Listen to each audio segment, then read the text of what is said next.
Hace el uso de la palabra ahora el doctor Aníbal Quiroga León.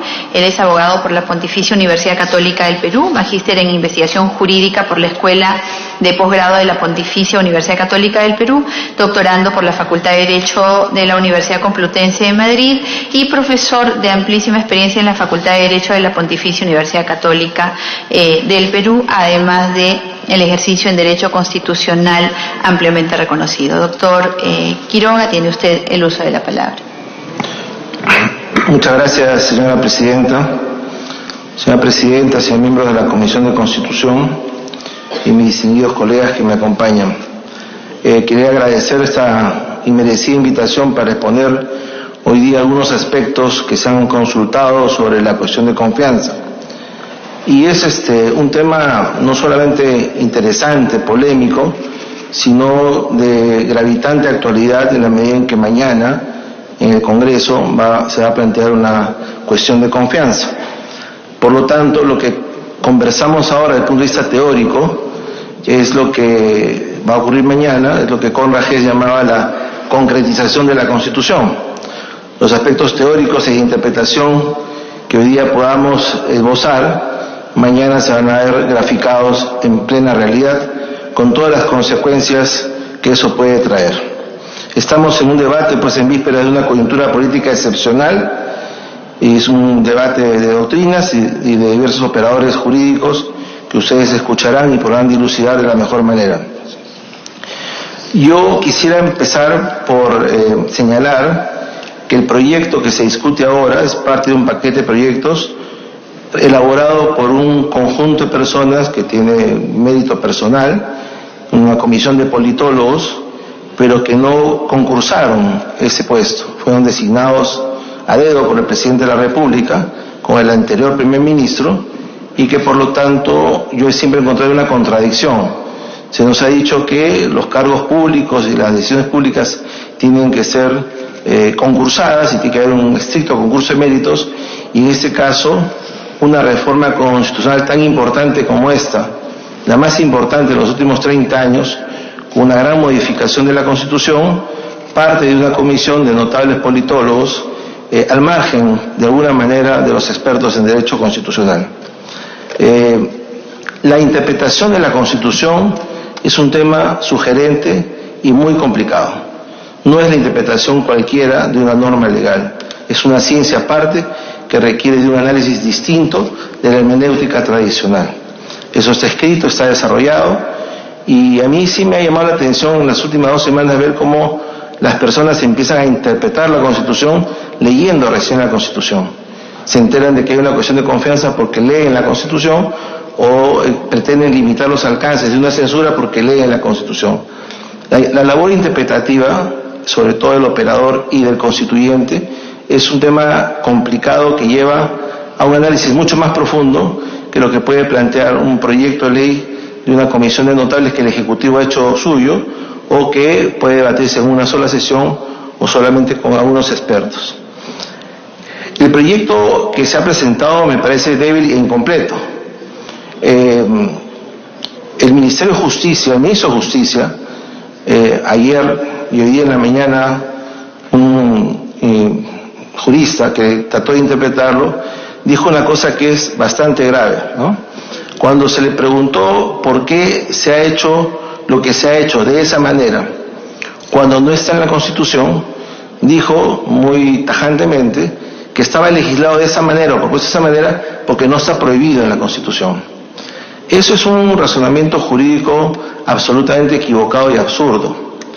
El principio por el cual ninguna persona está obligada a hacer lo que la ley no manda, ni impedida hacer lo que no prohíbe, se llama el principio de la libertad. Y eso rige para las relaciones privadas de las personas, para nosotros y para ustedes cuando actúan de manera privada. Pero las funciones públicas se rigen por el principio de taxatividad o especificidad. El funcionario público solo puede hacer aquello que la ley expresamente le faculta. Y ciertamente las potestades constitucionales se rigen también por el principio de taxatividad. En la mañana uno de los juristas que interpretaba lo que decía el ministro de Justicia dijo, bueno, eso es para el derecho administrativo. Esa distinción no existe en el derecho constitucional. Eso es para todas las potestades públicas. Porque se ha pretendido decir que la cuestión de confianza tal como está planteada es correcta porque no está prohibida en la Constitución. La Constitución no es un cuerpo normativo de negatividad, no es un cuerpo de negaciones. Por ejemplo, bajo esa tesis yo podría llegar al absurdo de decir el presidente de la República puede dar leyes. ¿Y cómo así puede dar leyes? Porque no está prohibido en la Constitución. La Constitución no es una cartilla de negaciones, es una cartilla de atribuciones.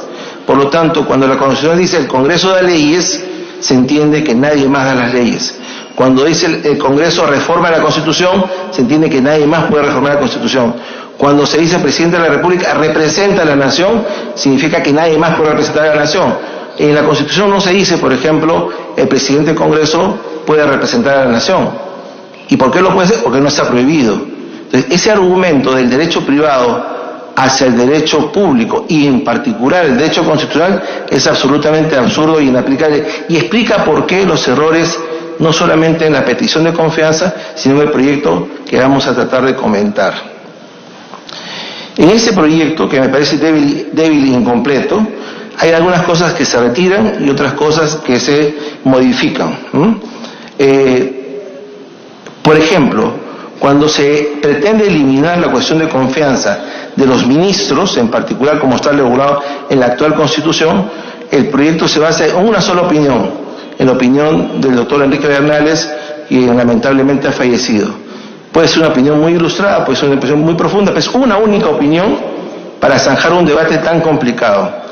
Y cuando el proyecto se refiere a la eliminación de la censura a los ministros, el proyecto se basa en una sola opinión también, en la opinión de Diego Valadez, que es un tratadista constitucional mexicano, también muy importante, pero me parece que un tema tan complicado y tan difícil como la modificación de la Constitución no puede estar basada en la opinión de una sola persona. La pregunta clave acá es, ¿cuál es el régimen que tenemos? También yo he descubierto con sorpresa la semana pasada que mucha gente recién se ha puesto a leer qué cosa es un régimen parlamentario y qué cosa es un régimen presidencialista. La Constitución del año 93, yendo más allá que la del 79, consagra para el Perú un sistema semipresidencial y semiparlamentario. Algunos dicen, es un presidencialismo atenuado. Claro, si está atenuado es porque el Congreso está reforzado. Estamos hablando de lo mismo. Hay mecanismos de control que están dados al presidente de la República y hay mecanismos de control que están dados al Congreso. Porque se entiende que el gobierno surge de la interacción natural y de buena fe entre el Congreso y el Ejecutivo. No puede haber una república democrática solo con la labor del Ejecutivo, como no puede haber una república democrática solo con la labor del Congreso. El punto de partida de ese sistema híbrido semiparlamentario, semipresidencial, es que el presidente de la República tiene que tener una bancada en el Congreso. Si el presidente de la República es una isla y no tiene operadores en el Congreso, entonces los conflictos se van a dar de todas maneras, que es lo que está ocurriendo ahora. Entonces, lo primero que hay que hacer es tratar de descubrir cuál es el ADN de la Constitución. ¿Estamos en un régimen presidencialista que puede gobernar de espaldas al Congreso o estamos en un régimen parlamentario que puede prescindir del presidente de la República? Ni lo uno ni lo otro. Y esa es la explicación fundamental de la censura y de la cuestión de confianza, que como ya se ha dicho, son las dos caras de una misma moneda, llevan exactamente a lo mismo. ¿Cuál es el régimen que queremos? ¿Cuál es el régimen que vamos a plantear en la Constitución? Es una pregunta que ustedes tienen que responder y que el Pleno tendrá que completar. El proyecto establece algunas modificaciones radicales. Por ejemplo, dice que no se puede censurar al Consejo de Ministros en el último año. ¿Por qué lo dice? No lo explica. Quizás habla de una suerte de estabilidad o de mantener cierto estatus. Así como el presidente de la República no puede disolver el Congreso en el último año, así se presentaron dos censuras o negación de confianza al gabinete, se pone en este proyecto como contrapeso que no se puede censurar ni dar confianza en el último año. Pero esa explicación me parece insuficiente. El proyecto elimina la censura a los ministros, la elimina. Es decir, ya no sería posible, si este proyecto se hace constitución, que el Congreso llame a un ministro para censurarle. Solo podría censurar al presidente del Consejo de Ministros y como consecuencia de eso, si se le censura, cae el gabinete. ¿Por qué razón se elimina la censura a los ministros, que está en la tradición histórica del Perú y que es un elemento esencial del contrapeso de poderes tampoco lo explica. Y ahí viene la única justificación de la cita del doctor Valadez. El proyecto elimina la cuestión de confianza que se solicita cuando un primer ministro ingresa por primera vez al cargo y dentro de los 30 días siguientes tiene que hacer una exposición al Congreso, que es una institución noble que ha tenido vigencia importante en los últimos 20 años, que ha dado lugar a un trabajo conjunto entre el Ejecutivo y el Parlamento a través de la bancada que puede tener el Ejecutivo, pero que ahora estaría eliminado, con lo cual hoy día el nuevo Premier va a exponer al Congreso y se retira, y eso no daría lugar a votación ninguna. ¿Por qué razón se limitan estos poderes del Congreso? Tampoco hay una explicación plausible en el proyecto. Y básicamente son los elementos que el propio proyecto reconoce que se estarían modificando. Uno, se eliminaría el voto de confianza obligatorio, manteniéndose el debate sobre la política de gobierno cuando se decide un nuevo gabinete. Dos, se mantiene la censura y la cuestión de confianza, pero solo para el gabinete en su conjunto, ya no para los ministros individuales o en la censura y la confianza como es hoy día en la Constitución.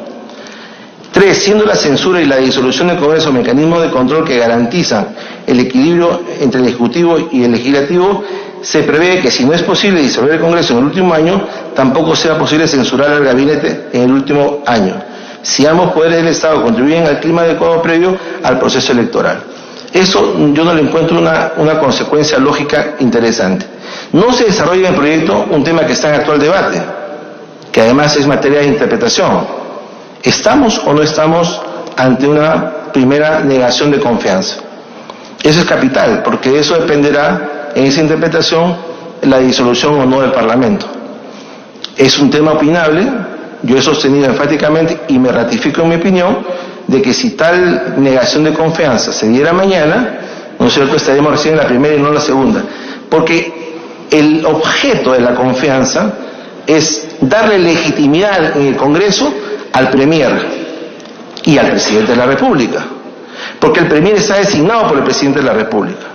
Pero como el Presidente de la República es irresponsable políticamente, la responsabilidad es respondida solo por el Premier. Si el Congreso encuentra que el Premier no es apto, no le parece su política, o no quiere, o no está de acuerdo con lo que va a hacer, entonces no le da la confianza y hay que nombrar un nuevo gabinete, ¿no es cierto? Y lo mismo pasa con la censura. Pero si el Presidente de la República ha designado un Premier y a ese Premier se le censura o se le niega la confianza, es la primera negación de confianza. Acá se ha actuado en una intervención al revés. Como es el mismo Congreso, entonces serían dos. Pero la pregunta es, al Premier Zavala, ¿quién le designó? ¿Le designó el presidente Vizcarra o le designó el presidente Kuczynski? El presidente Kuczynski. Entonces, la negación de confianza fue al presidente Kuczynski. Y las negaciones de confianza y de censura no se heredan. Como no se hereda la negación de confianza y censura del gobierno de Humala hacia Kuczynski o del gobierno de García hacia Humala. Porque es a eso a lo que se refiere. Desarrollar la tesis por el revés, es decir, como es el mismo Congreso o como estamos en el mismo periodo presidencial, no tiene ningún sentido en la Constitución. Sin embargo, hay que reconocer que es un tema opinable. Y entonces, cabe la posibilidad de que si mañana se negase la confianza, el Presidente de la República disolvería el Congreso con una mera interpretación discutida en la doctrina, que no tiene un consenso unánime y que además se apoyaría en una interpretación de la Constitución que en mi caso particular yo no la encuentro asible. Y eso es un tema que sí tendría que estar. ¿Cómo contamos las confianzas y cómo contamos las censuras para efecto de si va a haber disolución o no del Congreso? Porque la disolución del Congreso es un tema traumático. Así como la censura a un gabinete o la negación de confianza a un gabinete es un tema traumático, la disolución del Congreso también es un tema traumático. Es tan traumático que en los últimos 30 años no se ha producido. Han habido en los últimos 50 años 2 disoluciones del Congreso. La del presidente Velasco en el año 68 y la del presidente Fujimori en el año 92. Ambos productos de un golpe de Estado. En el sistema democrático no ha habido disolución del Congreso. Yo no digo que no sea una institución interesante y que tiene que mantenerse la Constitución, por supuesto que sí. Pero es un tema radical cuando efectivamente no queda duda de que el gabinete no va a poder caminar y que el presidente no puede gobernar con un Congreso que le es abiertamente hostil. Y en ese caso, como dice toda la doctrina de manera unánime, hay que recurrir al árbitro que es el pueblo con nuevas elecciones. Pero yo no creo que eso se pueda hacer con un tema tan opinable o tan debatible de si estamos en la primera o en la segunda. Por supuesto que ese proyecto es pro-presidencialista y menos parlamentarista. Le quita instrumentos al Parlamento y le da más refuerzo al presidente de la República.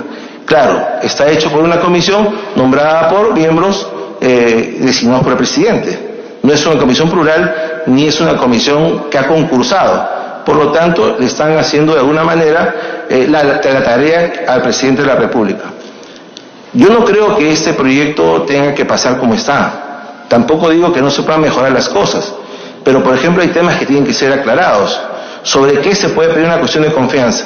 El Tribunal Constitucional ha dicho un tema y la mayoría opina de ese tema, pero hay quienes dicen que no. Y eso debería precisarse en la Constitución.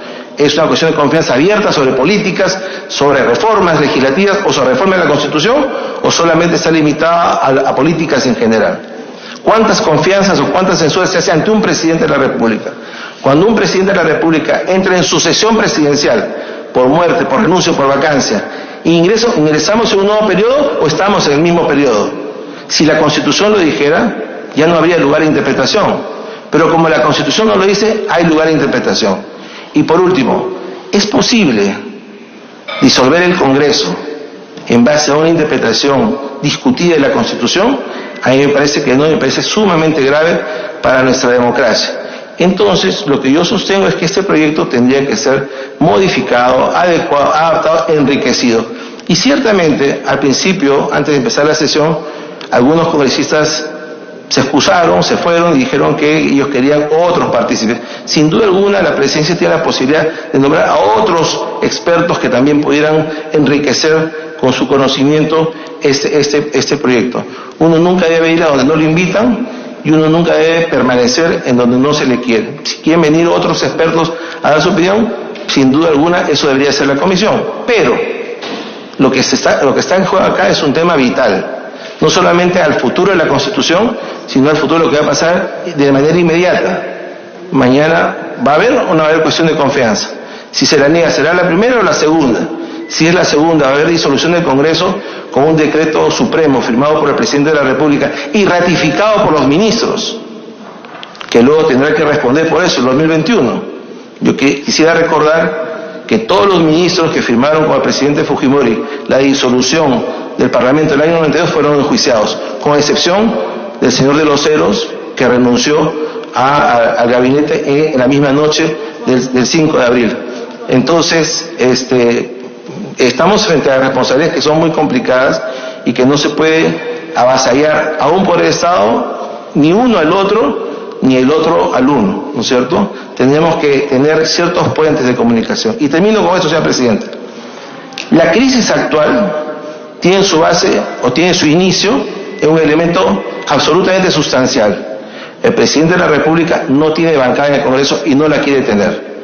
Y entonces, en su concepción de la democracia, cree que se puede gobernar sin tener un puente con el Congreso, sin tener conversaciones con el Congreso o pactos políticos con el Congreso. Pero al mismo tiempo el Congreso tiene un error fundamental. El Congreso, en su primera elección con el presidente Kuczynski, en su gran mayoría dijo, nos han elegido para hacer oposición. Y eso no es verdad. Ese ha sido un gran error político. El Congreso y el Ejecutivo, en el régimen que está escrito en la Constitución, tienen que cogobernar, tienen que llevar adelante un gobierno. Si la gran mayoría dice, somos siempre oposición, entonces va a producir una crisis cuyo resultado es lo que tenemos ahora. Por lo tanto, esta reforma constitucional, una vez designadas bien la censura, la confianza y los alcances y los tiempos que se pueden hacer para una cosa tan grave como la disolución del Congreso, también tendrían que ver cómo darle al presidente de la República una bancada mínimamente esencial con la que se pueda trabajar en el Congreso y ser un puente entre el Ejecutivo y el Parlamento. Termino reiterando un solo tema. No es posible sacar adelante la República solo con el Ejecutivo, por más voluntarista que sea. Tampoco es posible gobernar solo con el Parlamento, por más mayoría que sea. De alguna manera están obligados por la Constitución a entenderse, y a entenderse de la mejor manera para poder sacar adelante el gobierno y no estar dando tumbos traumáticos cada cierto tiempo. A mí me apena muchísimo que lo que siempre decía en clase, estamos yendo al 6º recambio constitucional, es un récord histórico en el derecho constitucional del Perú. Antes eran 2 gobiernos, un golpe de Estado, 3 gobiernos, un golpe de Estado. vamos a ir al 6º recambio constitucional y se presenta hoy día esta gran crisis constitucional que, abrigo las esperanzas, tenga la mejor solución. Muchas gracias. Muchísimas gracias al doctor Aníbal Quiroga León. Reitero una vez más, congresistas, dando la bienvenida al congresista César Segura, a la congresista Gladys Andrade y al congresista Gilbert Violeta, que esta sesión estaba programada en el marco del debate del proyecto de ley 4185 que regula las relaciones ejecutivo-legislativo. Y que para los colegas que no han querido participar de la sesión sería bueno que tengan presente esto. Vamos a ceder la palabra a los señores congresistas que la han solicitado. Tengo en la lista a la congresista Aramayo, a la congresista Salgado. No tengo más intervenciones solicitadas, así que, congresista Aramayo, tiene usted el uso de la palabra. Gracias, presidenta. Saludando a los invitados que hoy nos acompañan, es para nosotros también un alto honor recibir sus opiniones académicas. Yo tengo pocas preguntas y las voy a dirigir con su autorización, presidenta, directamente a algunas personas por su expertise. Y esta última tendría que, por el desarrollo de su participación, absolverla, si es posible, el doctor Aníbal Quiroga. El artículo 128 de la Constitución Política del Estado precisa que los ministros son responsables individualmente por sus propios actos y por los actos presidenciales que refrendan. En ese sentido, a través suyo, señora presidenta, al doctor Quiroga, que nos pueda comentar cuál sería la responsabilidad constitucional del presidente de la República y los ministros de Estado si se procediera a una disolución del Congreso con los supuestos planteados en la cuestión de confianza que hoy nos aboca. Según los más destacados constitucionalistas, nadie puede proponer algo que es materialmente imposible de implementar. Y quisiera referirme, por ejemplo, a alguno de los proyectos planteados, presidenta, en los 5 que, revisando la columna que gentilmente nos había proporcionado el doctor Antero Flores, dice el Premier: hay un núcleo mínimo irrenunciable del paquete de reformas. De estas 12, ¿me permite? De estas 12 son 5. Ese núcleo duro. Y si revisamos ese núcleo duro, está el proyecto de ley 4190-2018, PE, Ley de Reforma Constitucional, que modifica el artículo 34 de la Constitución Política del Estado sobre el impedimento de ser candidatos, que dice que nadie que tenga con sentencia mayor a 4 años y que esté en primera instancia. Pero esta propuesta por sí misma ya vulnera un principio constitucional que está en la Constitución Política del Estado, en el artículo 139, numeral 6, que habla de la pluralidad de instancia. Entonces, para redondear la primera pregunta dirigida al doctor Aníbal Quiroga, el Ejecutivo nos plantea un núcleo duro de propuestas. Una de esas, solo para ilustrar, vulnera un principio constitucional. ¿Hay responsabilidad individual? ¿Hay responsabilidad colectiva para plantear algo que vulnera la Constitución solamente en el planteamiento, más allá de la eficacia de la norma? Esa sería, presidenta, la pregunta que le planteo al constitucionalista, doctor Aníbal Quiroga. Y quisiera plantearles otra que tiene que ver a los miembros del ex Tribunal Constitucional, al doctor Álvarez Miranda y al doctor Urbiola Hani. ¿Qué pasa por... Hoy ingresábamos al Congreso y claro, hace usted bien, presidente, en delimitar que este análisis se hace en el marco de la reforma constitucional parcial derivada que ha coincidido con la coyuntura y que no hay mejor forma de estudiar la Constitución sino a partir de los hechos que se presentan hoy, también haciendo esa salvedad. Pero una de las preguntas de los señores periodistas que hoy nos acompañan era: ¿y puede el Congreso de la República dilatar el aprobar la confianza, derivándole al Tribunal Constitucional una opinión de contienda de competencia, que es lo que corresponde ahora? El artículo 107 de la Constitución reconoce que el presidente de la República tiene la facultad de iniciativa legislativa. Yo lo he dicho antes, tienen más facultades en materia legislativa que el mismo Congreso. Legislan en materia presupuestaria, en materia tributaria, legislan por decreto legislativo, por decreto supremo. Pero hoy quieren tener también competencia para legislar más que el poder constituido a través de la reforma parcial de la Constitución, diciéndonos cómo legislar. La pregunta aquí es: ¿En qué parte de la Constitución Política del Estado se habla de la naturalización, desnaturalización, la esencia o no esencia de los proyectos? Esto vulnera el deber constitucional del legislador. ¿Qué responsabilidad acarrearía en el futuro tal vulneración de parte de quien lo plantea o lo implementa? El presidente de la República está facultado en el marco del artículo 108 observar las autógrafas de leyes que el Congreso envíe para su promulgación, teniendo la facultad de devolverlas al Parlamento para que levante sus observaciones o se llane a ellas. Sin embargo, se entiende que solo puede observar las autógrafas de leyes con menor jerarquía, no las de reforma constitucional. ¿Ustedes consideran que la medida adoptada por el Ejecutivo a través de la cuestión de confianza es constitucional en forma y fondo? Y aquí quisiera, Presidenta, hacer una reflexión respecto a la labor de la academia. ¿Por qué no hay un debate respecto a estos temas? Creo que sería de obligatorio interés. El artículo 109 del Código Procesal Constitucional establece que el Tribunal Constitucional conoce de los conflictos que se suscitan sobre la competencia o atribuciones asignadas a poderes del Estado, entre sí o cualquiera de los demás órganos constitucionales. ¿Creen ustedes que debe el Tribunal Constitucional ser el órgano competente para determinar si la presente cuestión de confianza es constitucional? Es algo que había preguntado antes, y en el marco del artículo 93 de la Constitución Política del Estado, que establece que los congresistas de la República representan a la nación y no estamos sujetos a mandato imperativo, podemos dar trámite a una cuestión de confianza donde se nos combina en plazos, en términos y en objeto aprobar normas que vulneran, como la pluralidad de instancia, los proyectos de ley. ¿Es esta una cuestión de confianza constitucional planteada o es inconstitucional? Les agradezco por adelantado sus respuestas. Gracias, presidente. Gracias, congresista Aramayo. Congresista Luz Salgado.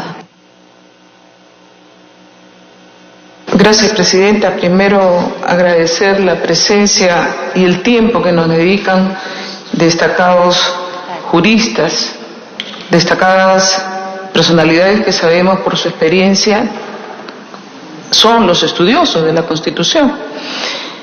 Y tenerlos aquí yo creo que ilustraría, y ojalá fuera esto en canales abiertos, porque lo que han salido son politólogos aficionados que recién están leyendo la Constitución. Yo que he participado en la Constitución del 93 sin ser abogada, señora presidenta, creo que cuánto costó sacar cada artículo, cada palabra de la Constitución de 1993, ahí está el congresista Antero Flores Arauz. Nos quedamos una noche completa para definir inclusive una palabra de un solo artículo. Y hoy se nos pretende poner corsés para que en 15 días modifiquemos la Carta Magna, que nos ha servido más de 18 años, reconocidos por la OECD casualmente como el principio para poder tener estabilidad jurídica y el crecimiento económico que hemos tenido, señora presidenta. De ahí la importancia, y yo les agradezco la responsabilidad cívica que tienen al acudir a esta sesión, porque estamos en una coyuntura bastante difícil, y lo que nos están dando son luces, y que vengan otros juristas para poder también, señora presidenta, tomar las decisiones tan importantes que tiene que tomar este Congreso de la República. Han hablado del equilibrio de poderes. Hace ya varias semanas que estamos hablando del equilibrio de poderes, porque lo que estamos notando es que este equilibrio se quiere romper y entregarle más poder a un solo poder y quitarle, en este caso, no solamente al Congreso de la República, señora presidenta, sino con las diferentes propuestas estamos viendo una agresión a los partidos políticos. Los partidos políticos en este momento, si se aplica todo lo que se nos ha enviado, van a quedar disminuidos a su mínima expresión. Hay una tremenda, controversia en el sentido de que quienes han elaborado estas propuestas, muy saludables y personas que tienen muy buena intención, que fueron convocadas por el Ejecutivo, sí nos pidieron una primera opinión, pero cuando ellos dictaminaron, lo lógico hubiera sido que nos inviten a los partidos políticos a ver lo que habían resuelto. Y resulta que no nos invitaron nunca, y para nosotros fue novedad que hayan salido propuestas que ningún partido político formuló. Ninguno, señora presidenta. Entonces es lógico que yo no digo que está mal todo, pero que se empiece un debate serio, que a mí me expliquen bien, y eso le pido como pregunta a los señores constitucionalistas, si por ejemplo el voto preferencial es una cuestión de gobierno, ¿le afecta al gobierno ahorita el voto preferencial? Si la alternancia que se quiere en las elecciones internas le afecta ahorita a la gestión de gobierno. Han manifestado que la cuestión de confianza se pide por decisiones que podrían afectar la gestión de gobierno. El tema de si los partidos políticos tienen que tener estas elecciones y en la que tiene que concurrir todo el mundo, a pesar que no sea de mi partido político, es una cuestión fundamental para la gestión de gobierno. ¿Es esto por lo que estamos poniendo en peligro nosotros este equilibrio de poderes y estamos ante un inminente cierre del Congreso? Señora Presidenta, ciertamente que si es complicado que un Ejecutivo no tenga bancada, digamos, desbalance pueda afectar en algo, pero hemos probado con responsabilidad que a ausencia de su bancada, la bancada de oposición mayoritaria le ha otorgado 3 veces facultades legislativas, 3 veces, y han sido el récord de leyes, de decretos legislativos, los que ha dado este gobierno, los cuales muchos de ellos han sido asumidos con votación de esta oposición, que no puede haberse llamado obstruccionista en ningún modo, porque yo siempre digo, saquen a colación todo el número de leyes y paquetes que hemos aprobado en el transcurso de estos 2 años y ya van para 3 años, y la mayoría de ellos tienen la votación de nosotros, señora Presidenta, del grupo de oposición. Entonces, es cierto, hemos visto que es un gobierno débil, con una bancada que se ha dispersado, ha sido la que más dispersión ha tenido, en términos, digamos, de porcentaje, ¿no?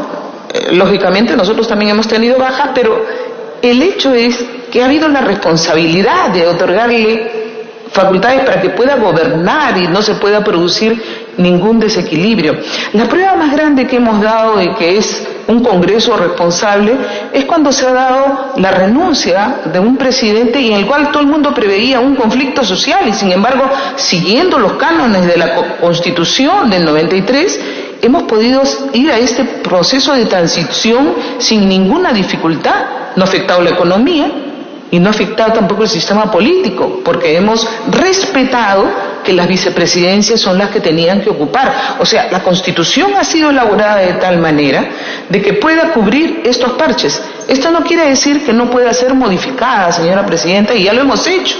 Nosotros tenemos varias modificaciones a la Constitución del 93 y lo hemos visto que son buenas, porque mejoran y también establece cierta modernidad al hecho de ir modificando ciertos aspectos, pero ahora se pretende, y lamentablemente lo ha dicho nada menos que el asesor de justicia del presidente de la República, que estarían dispuestos a modificar el régimen económico. Eso ya es muy grave, porque eso es lo mismo que están planteando los grupos de izquierda, los más radicales, de modificar toda la Constitución, y por eso dicen no van a dar la cuestión de confianza, porque lo que quieren no es apoyar al gobierno, sino crear el caos. El caos, le conviene el caos en este momento al país. En fin, yo lo que quería decir también es que en este caso del análisis de las facultades que le quitan al Congreso de la República para censurar a un ministro, hemos tenido casos de ministros que han sido encontrados en graves problemas de conducta, por no decir de delito. Pero yo no soy abogada, pero los penalistas me han enseñado a decir que las responsabilidades penales son individuales, ¿no?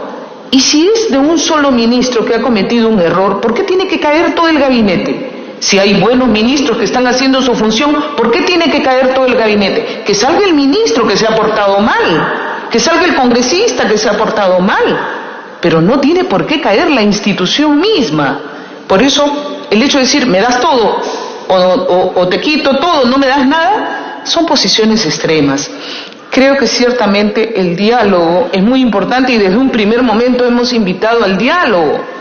Este Congreso ha invitado y esta comisión ha invitado al diálogo, pero no quieren venir. No quieren venir a explicar algo que han hecho y que quieren imponer. Entonces, señora Presidenta, analizando los temas constitucionales nos damos cuenta que tenemos muchas cosas que cambiar. Nos damos cuenta que hay temas que hay que mejorar. Por ejemplo, los panelistas hoy día nos han dicho que tendríamos que ver bien cuándo y cuántas veces se pueden presentar estas cuestiones de confianza, ¿no? Cuando se interpreta que la cuestión de confianza es de un primer periodo o cuando ha cambiado de presidente, ¿cómo lo debemos interpretar? O sea, tenemos que hacer acotaciones también, precisiones en vista de lo que nos ha afectado. O sea, sí tenemos que mejorar nuestras leyes y tenemos que tener la tolerancia y la apertura de criterio para debatir, señora Presidenta, para escucharnos mutuamente y sacar lo mejor, que no es para ahorita, para los congresistas, para los ministros o para el presidente. Esto es lo que va a quedar para la gobernabilidad del país, para defender el Estado de Derecho, para defender a las generaciones futuras. Nosotros de repente ya no vamos a estar aquí, pero es nuestra responsabilidad hacerlo. En este caso, señora Presidenta, defendiendo este fuero parlamentario. Yo soy una gran defensora, igual que muchos congresistas, de la institución, al margen de quién llegue y quién esté. Como expresidenta del Congreso de la República, mi deber es defender a esta institución, asumiendo inclusive las consecuencias que puedan venir, señora Presidenta. Muchas gracias. Gracias, congresista Salgado. Importantes reflexiones de quien también, además de ex miembro del Congreso Constituyente Democrático, ha sido presidenta de este Congreso de la República. Damos la bienvenida al congresista Pedro Olaechea.